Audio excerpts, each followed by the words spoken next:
Episode की opening scene में गिरेनी योमजी को पेंजुली स्पिरिट के बारे में बताती है कि उसके सामने व्हाइट ब्लैंक पेपर को जला के अपनी कोई भी मुश्किल बताओ तो वो जरूर सुनती है, पर इसके लिए कीमत भी चुकानी पड़ेगी। नेक्स्ट डे सुबह को बटलर जांग मेहू को बताता है कि आज आपकी जॉब का स्कूल में पहला डे है। मेहू टीचर की ये जॉब अपनी दोस्त के कहने पे लेती है।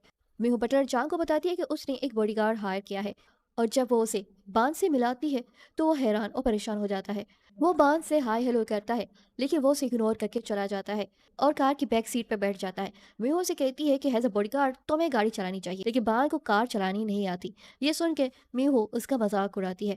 मेहू स्कूल पहुंचती है और अपने रूम में जाती है। वहां वो बान को ऑर्डर देने लगती है तो बान उसे कहता है कि वो कभी भी किसी का ऑर्डर नहीं लेता, बल्कि उसे उसकी बिना परमिशन के बगैर कहीं भी जाने की जरूरत नहीं है। मीहू क्लास अटेंड करती है। स्टूडेंट्स मीहू से ही सवालात पूछने लगते हैं, क्योंकि उन्हें पता था कि मीहू देहू ग्रुप की अकेली वारिस है। तो उसे वो हर कोई यही सवाल पूछता है कि क्या वो सच में अमीर है, क्या उसने किसी सेलिब्रिटी को डेट की है। लेकिन इन सारे सवालात को इग्नोर करके मीहू कहती है अगर किसी ने भी आगे बकवास की तो वो उसे पेनल्टी देगी। मीहू अब अटेंडेंस लेती है और बारी बारी सारे स्टूडेंट के नाम लेती है। फिर वो सोरियम लड़की का नाम लेती है।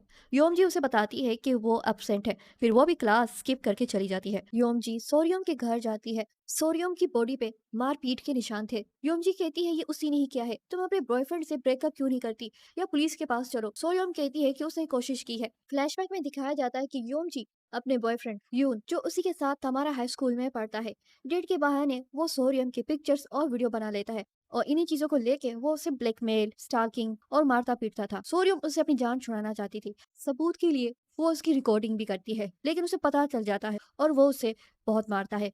योमजी सोरियम को हिम्मत देती है, लेकिन सोरियम डर चुकी थी। वो उसे कहती है कि अगर ये तस्वीरें बाहर आ जाएंगी तो सब कुछ खत्म हो जाएगा, वो मुझे मार देगा। फिर उसके फोन पे और भी पिक्चर्स और वीडियोस आते हैं। वो उसे कॉल करता है और पूछता है कि तुम अभी किसके साथ हो। सोरियम वीडियो से देखती है तो वो उसके घर के सामने ही खड़ा था। सोरियम योमजी को जबरदस्ती अपने घर से निकाल देती है। नेक्स्ट डे योमजी मीहू के पास मदद के लिए आती है। वो उसे सोरियम के बारे में बताती है कि उसका बॉयफ्रेंड उसे मारता है, वो उसे ब्लैकमेल भी कर रहा है। यहाँ मीहू का रिएक्शन काफी शॉकिंग था। वो उसे कहती है तुम मेरे पास क्या कर रही हो, तुम्हें तो पुलिस के पास जाना चाहिए। योमजी उसे कहती है तुम तो देहू ग्रुप की वारिस हो, तुम्हारे लिए कुछ भी करना आसान है। मीहू से कहती है तुम्हारे पास अभी जितनी भी डिटेल्स है तुम जाके पुलिस को बताओ, मैं कुछ नहीं कर सकती।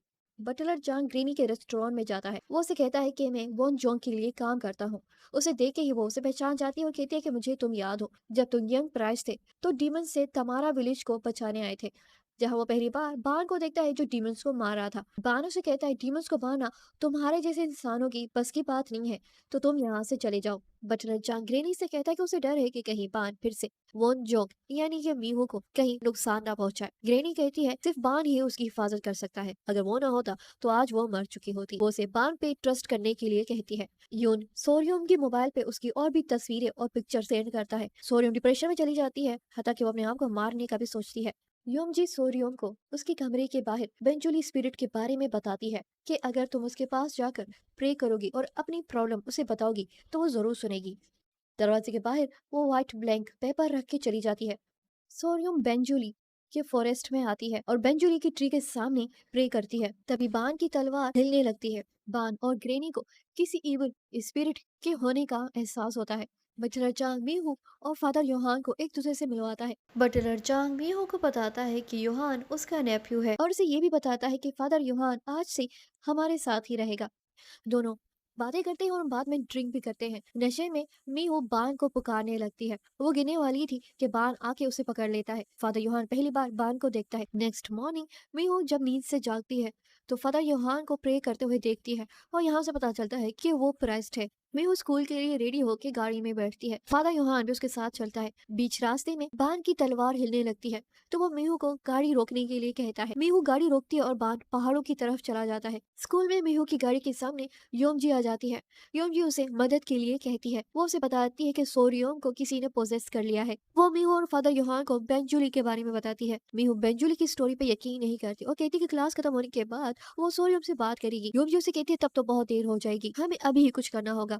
फादर योहान मीहू को सोरियोम के घर पे चलने के लिए कहता है, लेकिन इससे पहले वो अपना कॉस्ट्यूम और कुछ चीजें लाने के लिए घर पे जाता है। फिर दोनों सोरियोम के घर पे पहुंचते हैं और योमजी को अपने घर जाने के लिए कहते हैं। जैसे ही दोनों उसके घर पे आते हैं, घर की अजीब सी हालत होती है, चीजें इधर उधर बिखरी होती हैं। बान की तलवार हिलती है और वो एक बड़े से गड्ढे पे आके खड़ा होता है जिसके अंदर अजीब सी क्रीचर जा रहे थे। फादर यूहान सोरियम की मॉम को कहता है कि वो यहीं रहे और दोनों सोरियम के कमरे में जाते हैं। सोरियम सो रही थी, फिर अचानक वो हंसने लगती है। यूहान और मीहू उसे बेल्ट से बांधते हैं। फादर यूहान सोरियम पे एक्सोर्सिज्म परफॉर्म करता है। फिर कमरे में हम उन्हीं क्रीचर्स को देखते हैं। मीहू और फादर यूहान बेंजुली के फॉरेस्ट में आ जाते हैं। बान भी वहां आता है, पीछे गोंगता चलता हुआ आता है। बान जैसे आगे बढ़ता है वो उसे बान कह के पुकारता है। बान जैसे पीछे मुड़ के देखता है। एपिसोड यहीं खत्म हो जाती है। ग्रीनी को अगर पता था कि वो बेंजुली की जो स्पिरिट है वो इविल है, तो उसने योमजी को ये बात क्यों बताई? क्योंकि वो टीनेज थी, उसके लिए चीजों को अंडरस्टैंड करना मुश्किल था। और उसने वो बेंजुली की स्टोरी सोरियम को बताती, जो वैसे ही डिप्रेशन का शिकार थी। अपनी प्रॉब्लम को लेकर वो इतनी सेंसिटिव थी कि वो इस चीज को बिलीव करके बेंजुली की ट्री के पास चली गई और उसने उसे पोजेस किया। तो मुझे लगता है कि ग्रैनी को योमजी के सामने ऐसी बातें नहीं करनी चाहिए थी। जैसे ही योमजी मीहो के पास सोडियम की प्रॉब्लम लेकर आती है तो उसका रिएक्शन काफी शॉकिंग था। लाइक सीरियसली, तुम टीचर हो, कोई स्टूडेंट तुम्हारे पास अपनी या किसी की भी प्रॉब्लम लेकर आता है तो it's your duty, it's your responsibility कि आप उसकी बात को सुने, उसकी प्रॉब्लम को समझे। लेकिन उसने योमजी की बात को सीरियसली लिया ही नहीं। बहुत गलत किया उसने, उसे ऐसा नहीं करना चाहिए था। और आज की एपिसोड में यंग्स टीनेजर्स गर्ल्स के लिए एक लेसन भी था कि आप किसी को भी जाने बगैर डेट मत करो। और अगर डेट कर भी रहे हो तो प्लीज उसे ब्लाइंडली ट्रस्ट मत करो, क्योंकि भले ही आप सिंसियर हो लेकिन अगला आपसे सिंसियर है या नहीं ये आपको पता नहीं होता। तो बस आज के लिए इतना ही। आई होप आपको वीडियो अच्छी लगी होगी। वीडियो अच्छी लगी तो लाइक करें और चैनल को सब्सक्राइब करें। Thanks for watching and take care.